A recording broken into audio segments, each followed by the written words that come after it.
The incoming Chief of Staff, Armed Forces of the Philippines, Lieutenant General Filemon T. Santos Jr., will read and sign the order for his assumption of command. General Headquarters, Armed Forces of the Philippines, Camp General Emilio Aguinaldo, Quezon City. Assumption Order.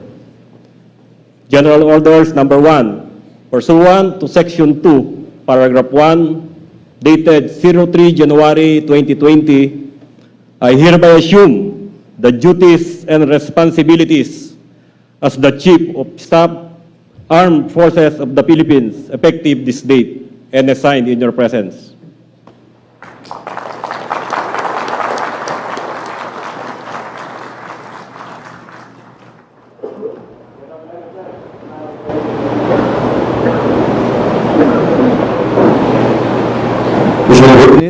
The handover of the command symbol to be presided by President Rodrigo Duterte. Being handed over is a saber, a symbol of responsibility that goes with command and authority. The handover of the command symbol represents the dynamism of the military organization. Responsibilities of the outgoing commander are being relinquished, yet the successor of same standard, rated with excellence just like him, accepts the responsibilities and stewardship of the command the outgoing commander will leave behind.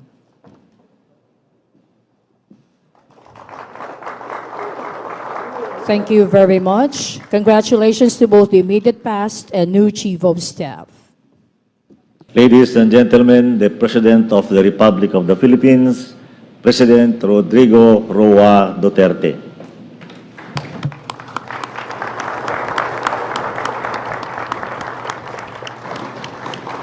Thank you. Kindly sit down.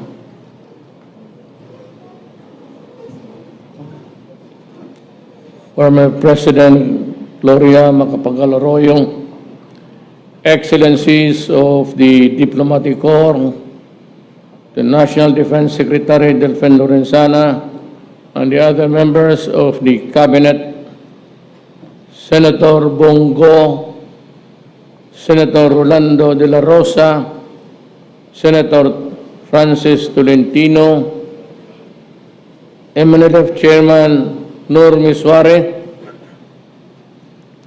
the outgoing Chief of Staff General Noel Clement, the incoming Chief of Staff Lieutenant General Filemon Santos Jr., the officers, enlisted personnel, and civilian employees of the Armed Forces of the Philippines, distinguished guests, ladies and gentlemen. I am glad to join you today as we honor General Noel Clement for his successful tour of duty as Chief of Staff of the Armed Forces of the Philippines. Your stint at the helm of our military will be remembered for your principled and irreproachable leadership in fighting insurgency and securing our sovereignty. I likewise laud your spirited efforts in spearheading the humanitarian assistance and disaster response operations of the AAP. Your faithful adherence to the military professional service inspires your troops to continue serving with valor, heroism, and selflessness. To our soldiers, I assure you that you will always have my full support and confidence as we build a more stable and peaceful future for our people. Be assured that this administration will always assist the men and women of the Armed Forces of the Philippines as we overcome the challenges we face as a nation.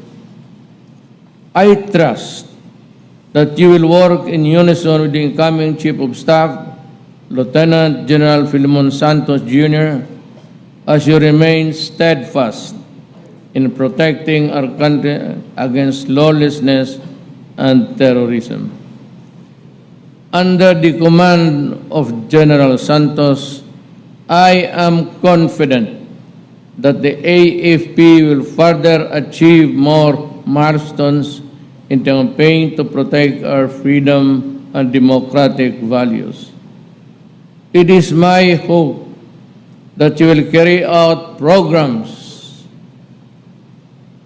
that will elevate the competence, the probity, and integrity of our uniformed personnel. May this momentous occasion renew your commitment to defend our homeland from lingering and emerging security threats as you uphold the safety of our families and communities. Together, let us embody solidarity as we pursue a more peaceful future for all. Thank you for your service at mabuhay ang sundalong Pilipino.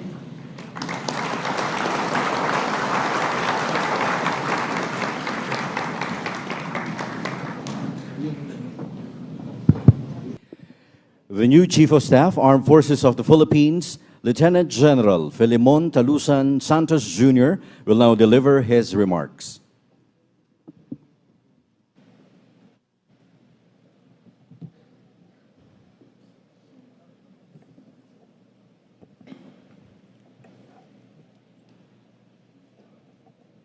President and Commander-in-Chief Rodrigo Roa Duterte, sir. The Department of National Defense Secretary Delphin N. Lorenzana, and his wife, Ma'am Edith.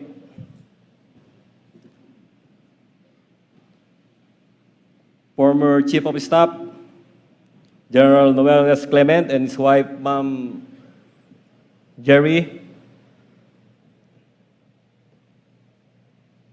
Former President Gloria Macapagal-Arroyo, ma'am. MNLF Chairman Nur Miswari.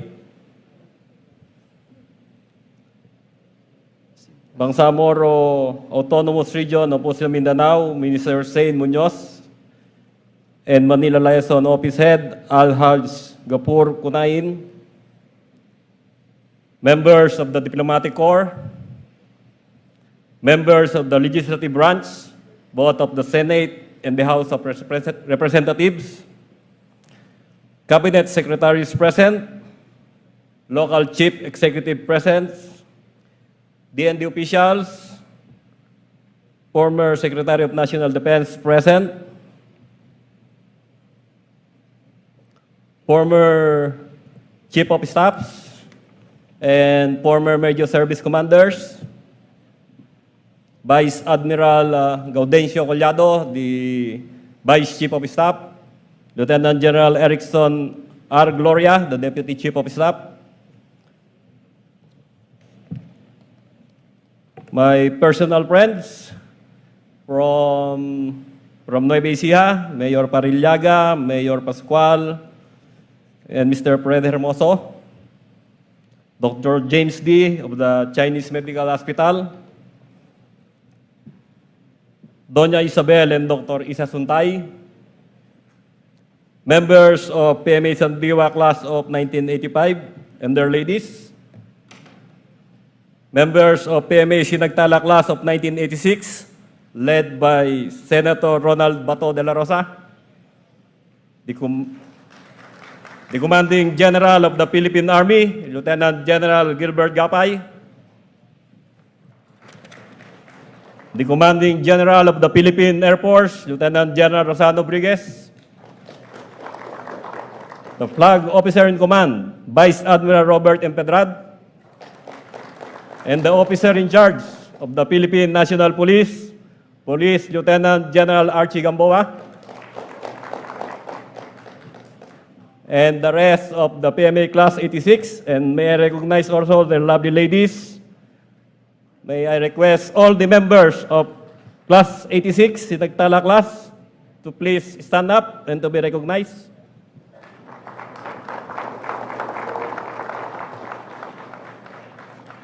Thank you. Unified and Major Unit Commanders of the Armed Forces of the Philippines, Joint Personnel and Special Staff, members of Campo Santos and Clan, headed by my father, the Filimon Sr., please stand up.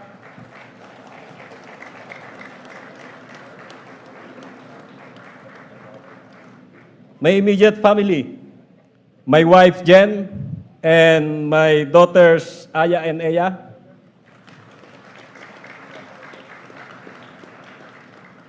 Friends from the media, other guests present, ladies and gentlemen, a pleasant afternoon to one and all.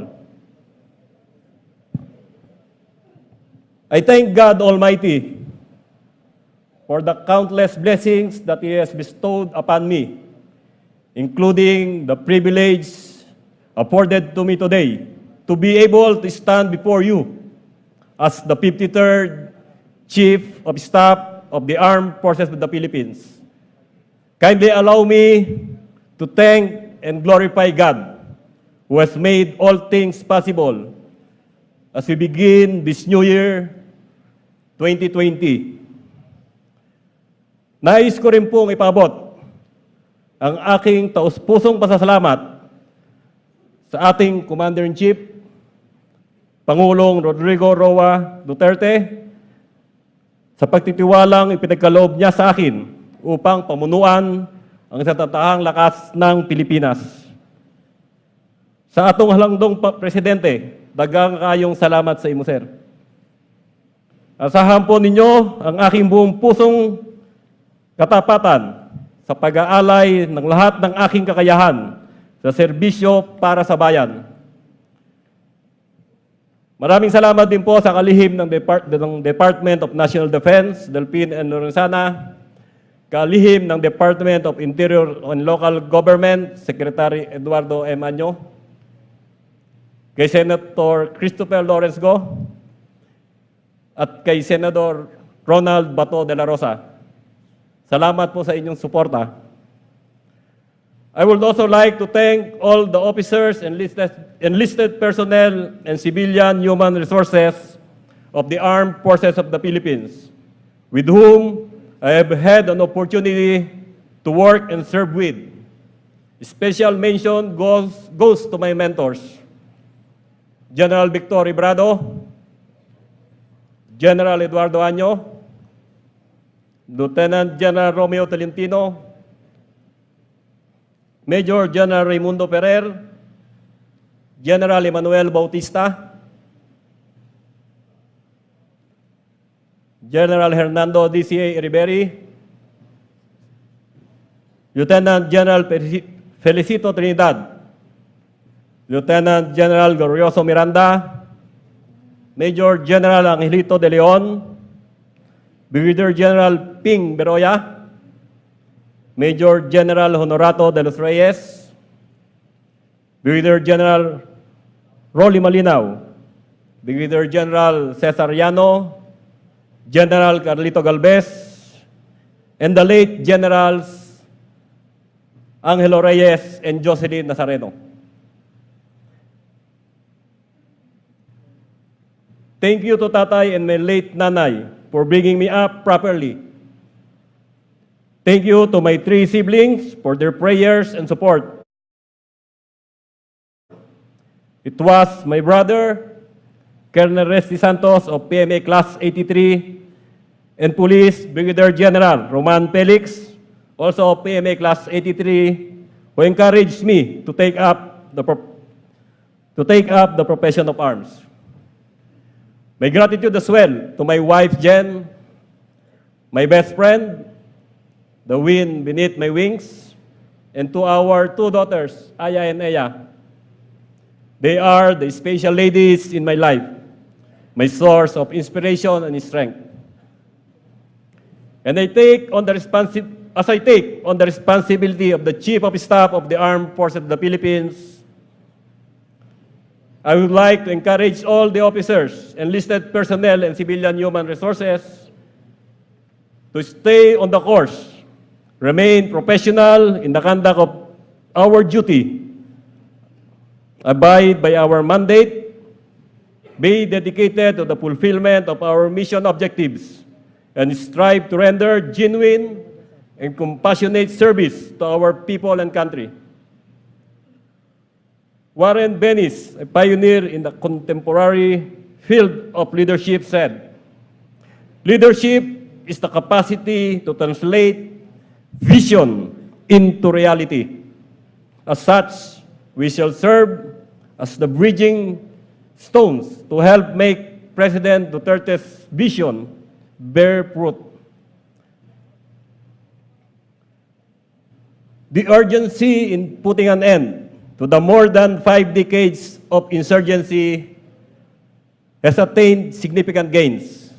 Executive Order Number 70 created the National Task Force to End Local Communist Armed Conflict and institutionalized a whole-of-nation approach in attaining exclusive and sustainable peace, giving us an effective solution against communist terrorists. Unlike in the past, local chief executives left the insurgency problem solely to the Armed Forces of the Philippines and the Philippine National Police to deal with. Under Executive Order Number 70, all government agencies from the national, regional, provincial, cities, municipalities, all the way down to the barangay level are now involved and have delineated roles and responsibilities in this whole-of-nation approach. This multi-pronged approach addresses the motivation for insurgency and will hopefully put an end to its treacherous life cycle. Government agencies and their corresponding units at all levels cooperate, interact, support, provide practical solutions, and solve problems and issues on the ground that are being exploited by these communist terrorists in order to stir up our countrymen to fight against our government through armed struggle. By doing so, there will be no reason for CPP, NPA, NDF to agitate, organize, and mobilize these vulnerable sectors and communities. As the former commander and still a present commander of Eastern Mindanao Command, I witnessed what Executive Order Number 70 provides for, being actually done in the province of Davao Oriental by Governor Nelson Dayanghirang, Davao de Oro by Governor Tyrone Oy, Davao del Norte by Governor Edwin Ubaib, and even in the city of Davao by Mayor Sara Duterte. Good governance practices and the efficient delivery of basic services for their constituents create resilient communities that thwart the return of the communist terrorist groups in their respective provinces and cities. Thus, the armed forces of the Philippines can now focus its resources, manpower, and firepower on the remaining communist terrorist armed groups who insist on not giving up the armed struggle in spite of the goodwill shown to them by the administration, giving cash, livelihood training, and even housing. We will immediately neutralize those who insist on seizing political power through armed struggle.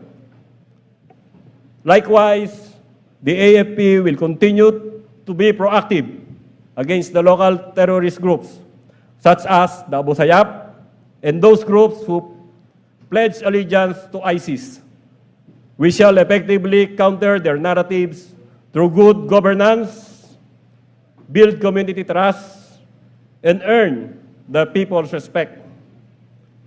Vigilance, support, and cooperation from the local populace are needed in order to suppress and prevent any future terroristic plans from occurring and avoiding the unnecessary loss of human lives and damage to property. The AFP should always be battle ready to counteract any threat that confronts our desire for peace. On the other hand, the AFP, being your brothers and sisters in uniform, remains committed to supporting and working towards a successful implementation of the agreements for the Bangsamoro Autonomous Region in Muslim Mindanao and the peace accord with the Moro National Liberation Front. Together, we will strive to secure our sovereign territory while bringing peace, development, and progress to the island of Mindanao. The MILF, BIAP, PNP, and your AFP are one, a necessity in the areas where the commissioning processes and other normalization activities are undergoing. With regard to the war on drugs front of our administration, the AFP shall continue to support, assist, and cooperate with the Philippine Drug Enforcement Agency, the Philippine National Police, other law enforcement agencies, and concerned government agencies. The AFP has much to be grateful to our Commander-in-Chief. Our AFP modernization program is on track. Brand new equipment has been delivered, while many others are on the pipeline for delivery. We shall reaffirm ties with all of our international allies and partners for defense cooperation. This shall put us in good stead in winning the war on terrorism. Enable us to upgrade our military hardware, enhance our war-fighting capability, facilitate training exchanges, while bolstering our counter-terrorism efforts. All of the former, together with our modernization program, will enable us to protect the integrity and sovereignty of our national territory. Under my stewardship, we shall make sure that the manner and high regard that the President has for our organization will remain intact. The morale and welfare of our most valuable asset, our human resource composed of our selfless, dedicated, brave, and skilled soldiers, airmen, sailors, and marines, including the civilian human resource, shall be prioritized. AFP's 2020 vision, securing lasting peace, shall be our slogan. I enjoin each and every member of the Armed Forces of the Philippines to live up to our pledge to adhere to the highest standards of excellence in uniform service, to abide by the rules of the military discipline, to strive together to turn our motivation into purposefulness, and be able to accomplish our mission with the welfare of our men and women of the AFP in mind. All of this we shall strive to preserve for God, country, and the Filipino people. In closing, may I quote a favorite psalm. I trust in you, O Lord. You are my God. My times are in your hands. Mabuhay ang sandatang lakas ng Pilipinas. Mabuhay ang sambayanang Pilipino. Thank you to the new Chief of Staff, Armed Forces of the Philippines, sir.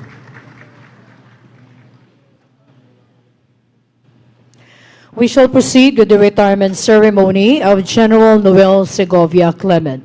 I'd like to request General Clement, sir, to stand and step forward as the retirement order is read by the Adjutant General, Armed Forces of the Philippines.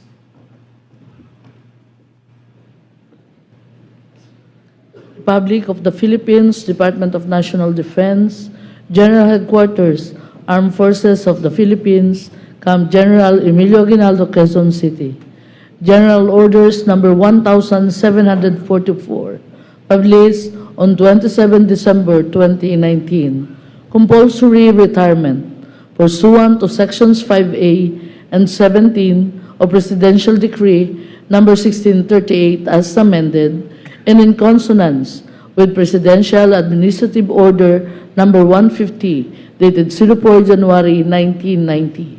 General Noel Segovia Clement, Officer DAS 9265, Armed Forces of the Philippines, having completed 38 years, 9 months, and 4 days of active military service in the Armed Forces of the Philippines from 01 April 1981 to 04 January 2020 is compulsorily retired in the rank of General with retirement pay based on the salary grade of General with fifth longevity pay effective 05 January 2020.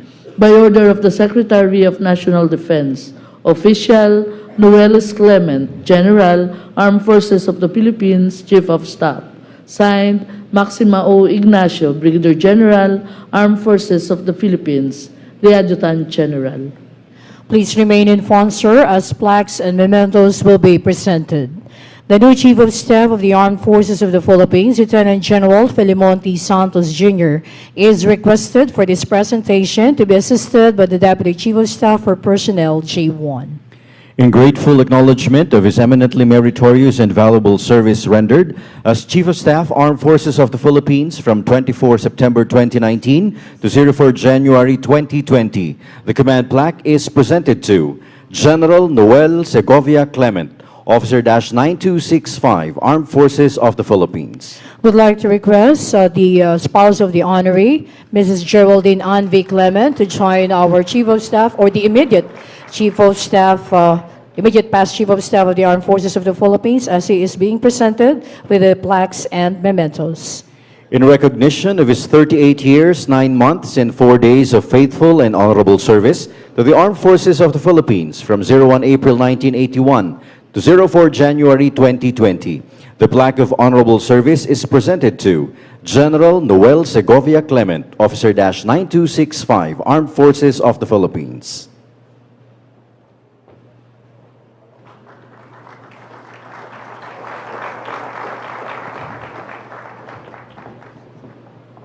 The framed medals will be presented. The framed medals contains all the awards or honoree has been conferred with during his active tour of duty.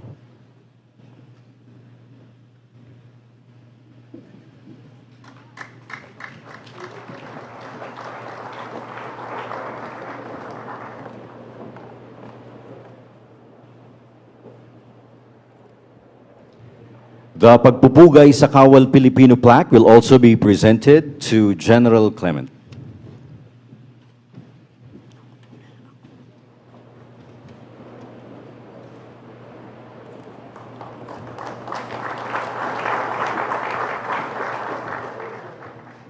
This time, the spouse, Mrs. Geraldine Ann V. Clement, will be presented with a plaque of appreciation. In grateful appreciation of her unselfish, faithful, and devoted support to her husband's lasting contribution and dedicated service to the AFP and to our nation, the plaque of appreciation is presented to Mrs. Geraldine Ann V. Clement.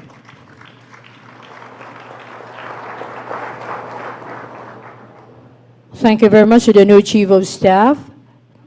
Sir, ma'am, please remain in front. We'd like now to request President Rodrigo Duterte for the presentation of the encased Philippine flag to our honoree, with the Secretary of National Defense to assist.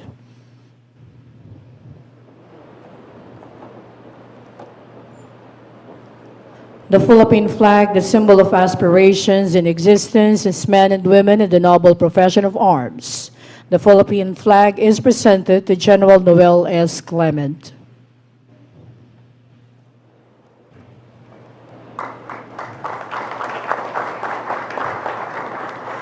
Well, congratulations to General Clement and Mrs. Clement. Thank you to President Duterte and to the Secretary of National Defense. Once again, a big hand for General and Mrs. Clement.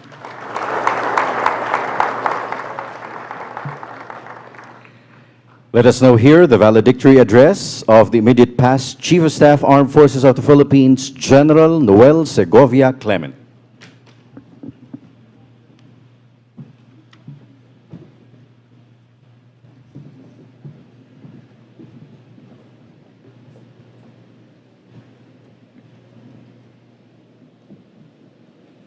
The Commander-in-Chief of the Armed Forces of the Philippines, President Rodrigo Duterte, sir.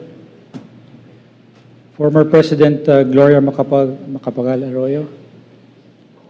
The Secretary of the Department of National Defense, Secretary Delphine Lorenzana, sir. The other cabinet officials in attendance, Chairman Nur Miswari of the MNLF,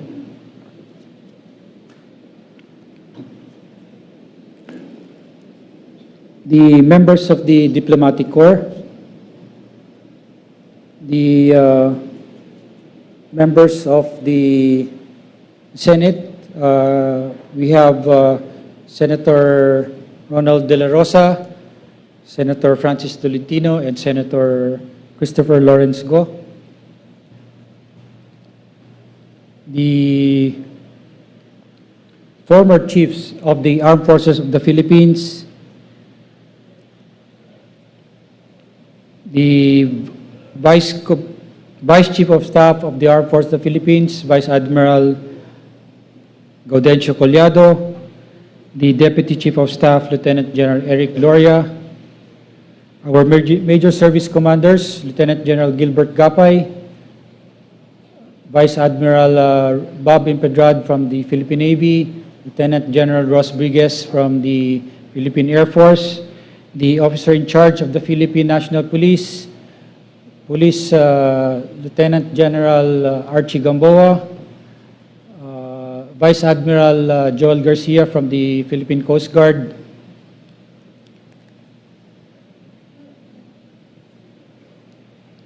the commanders of the AFP-wide service support units, commanders of the Unified Commands, members of the Joint Personnel and Special Staff,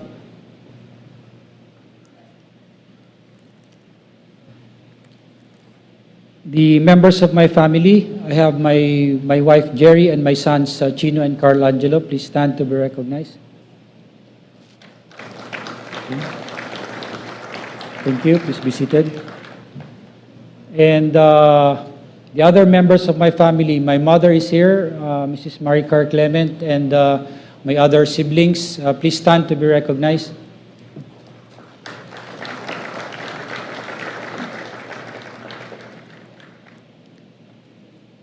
The other officers, men and women of the Armed Forces of the Philippines, other government officials, ladies and gentlemen, a pleasant afternoon to all of us.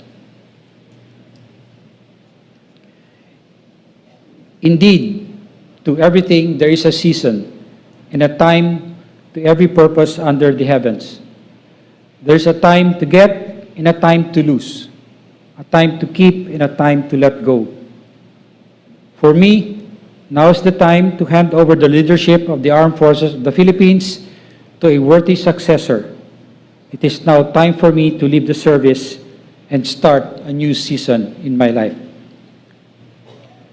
The 38 years of serving the flag and the Filipino people were indeed the best years spent by this humble creature, who once dreamt of wearing the soldier's uniform. Yet time flies by like the twinkling of an eye, and now this man in uniform has come to the time to hang those memorable different uniforms that you can actually see on my wife's hand-painted skirt. And may I request her to please stand.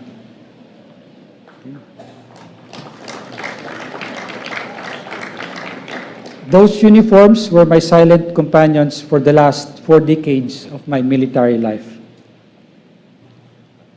But it is a lifetime honor and privilege to have been a witness to how the Armed Forces of the Philippines has transformed to what it is today, from the time I became a part of it.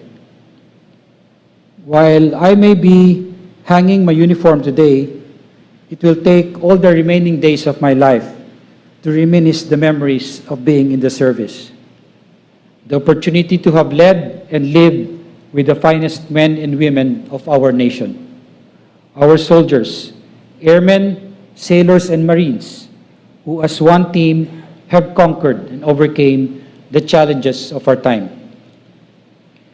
Yet all these memories were made possible only with the blessings from above. I cannot lift up my own horn on high, nor speak with a stiff neck, for I know that this promotion comes neither from the east, from the west, nor from the north or south. But God is the judge. He puts down one and sets up another. As such, with a grateful heart, I thank our President and Commander-in-Chief, who appointed me as the 52nd Chief of Staff of the Armed Forces of the Philippines. Mr. President, daghang salamat sa imong pagtuo o pagsalig kanako. In my brief stint as your Chief of Staff, and with your full support and encouragement, paired with the dedication of our soldiers, airmen, sailors, and Marines, we have achieved our goals for the last quarter of 2019. Our gains in the AFP transformation roadmap through our modernization program and the sustainment of our advocacy for good governance and accountability in the AFP are recognized now both by the private and public organizations and individuals. And as testimony to all this, sir, may I respectfully submit to you a book entitled Last Quarter Milestones, which documents my tour of duty.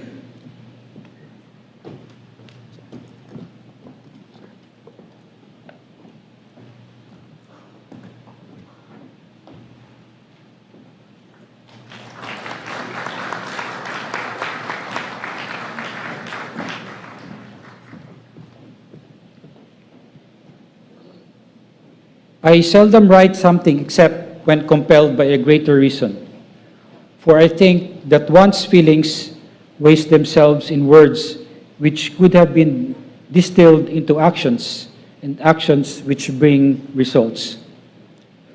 But here is a greater reason, for written in the pages of that report are the accomplishments not just of one man, but of the entire Armed Forces of the Philippines.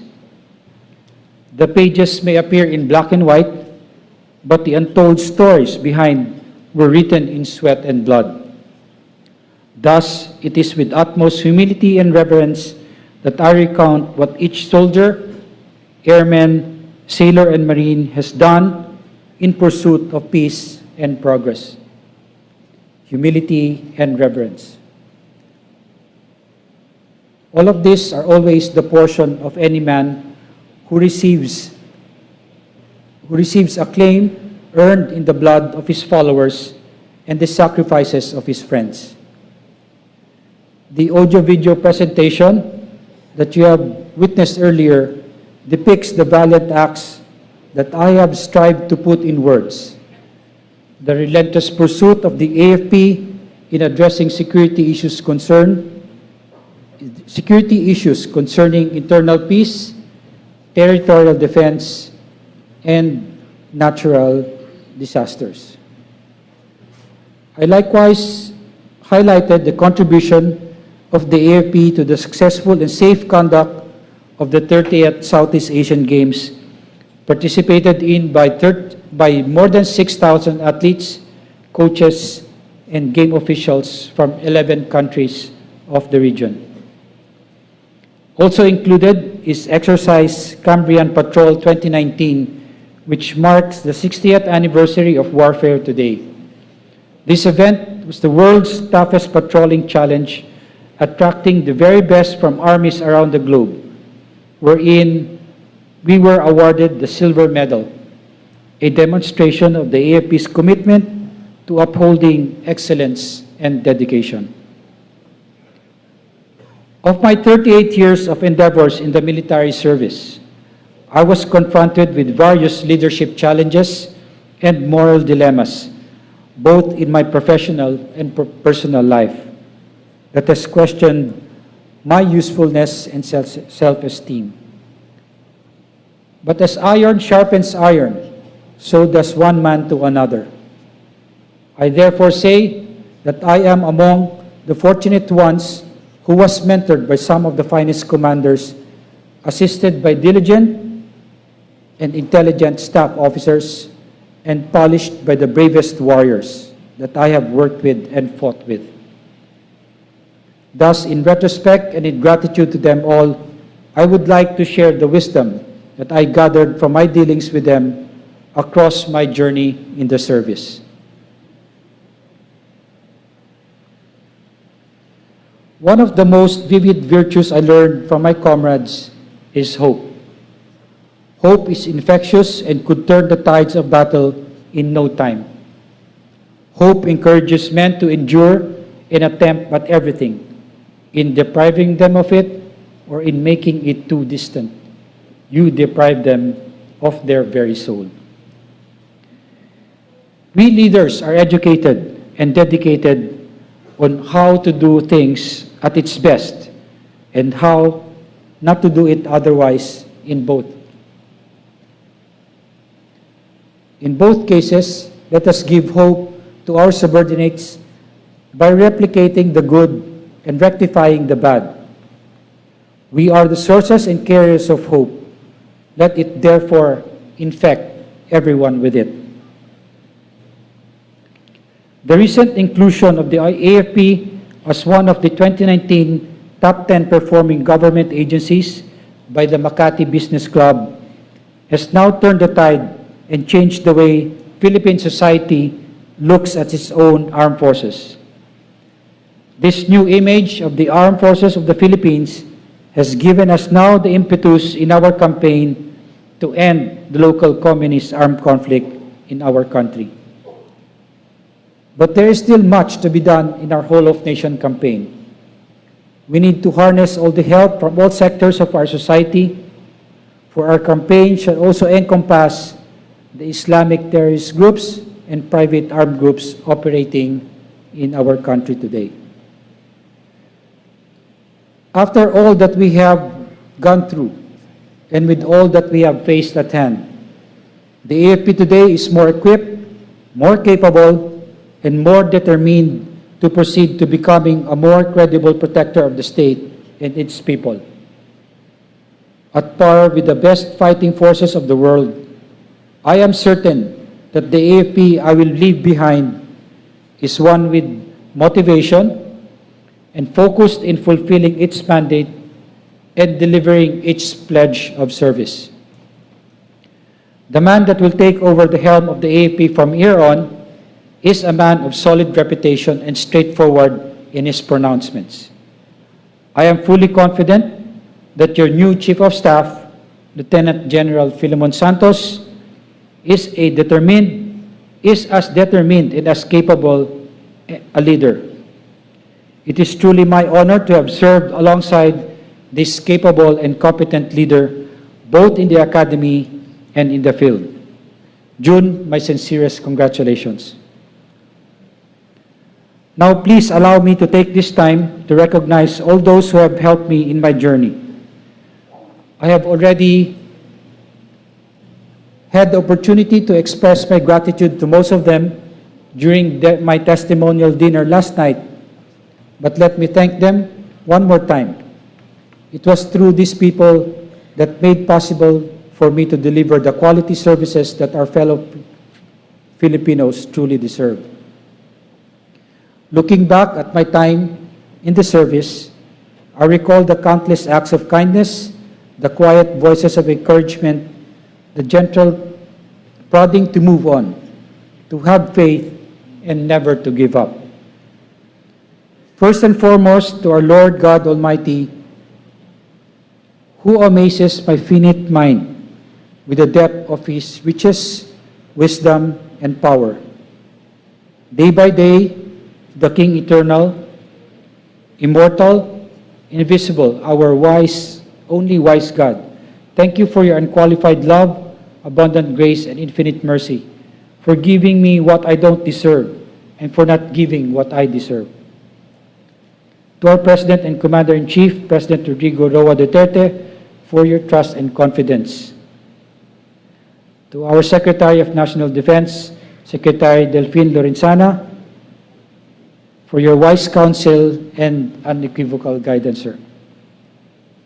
To the members of the Diplomatic Corps, thank you for your commitment to protecting our mutual interests, to promoting our common concerns, and to preserving our shared aspirations in pursuing a peaceful global community.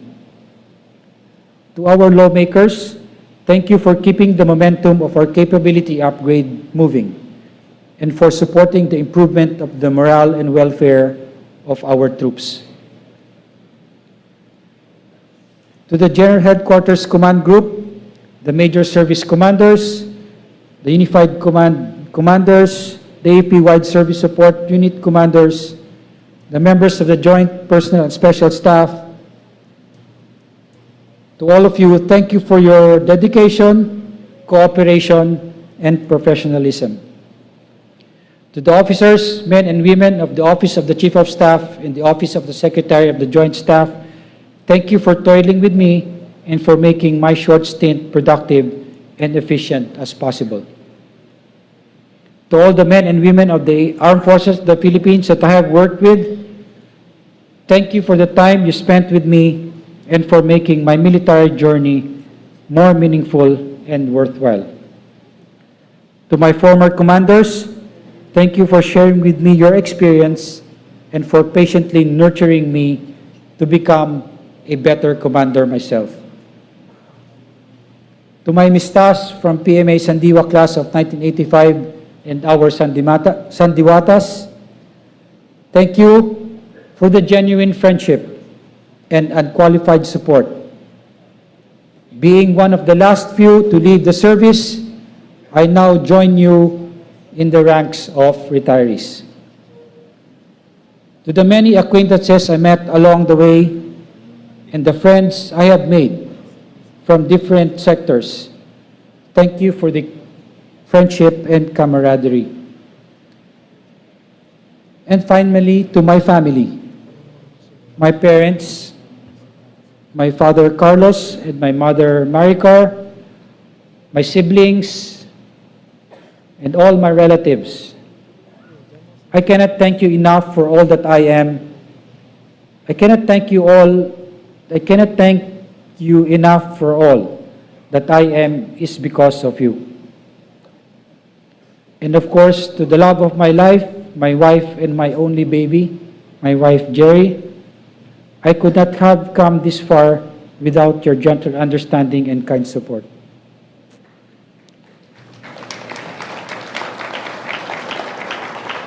And to my children, Chino and Carl Angelo, thank you for inspiring me with your love.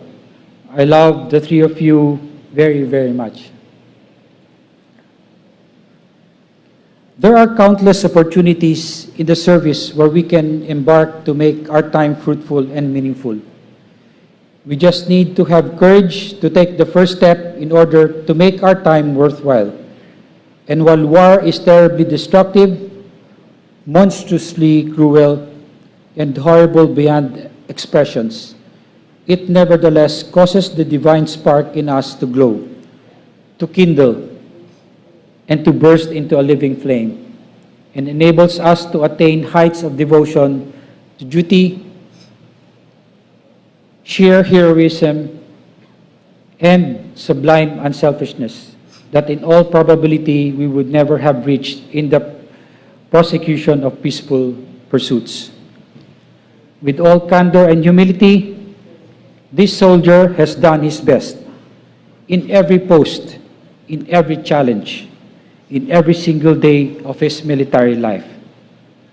He lost some, he gained some. However, the time for this soldier's military journey has inevitably come to an end.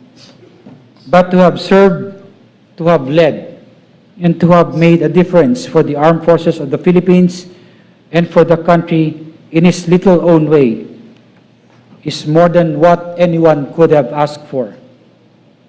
And as this soldier makes his final salute, he is most certain that the AFP that he is leaving behind will continue to serve God, country, and the people.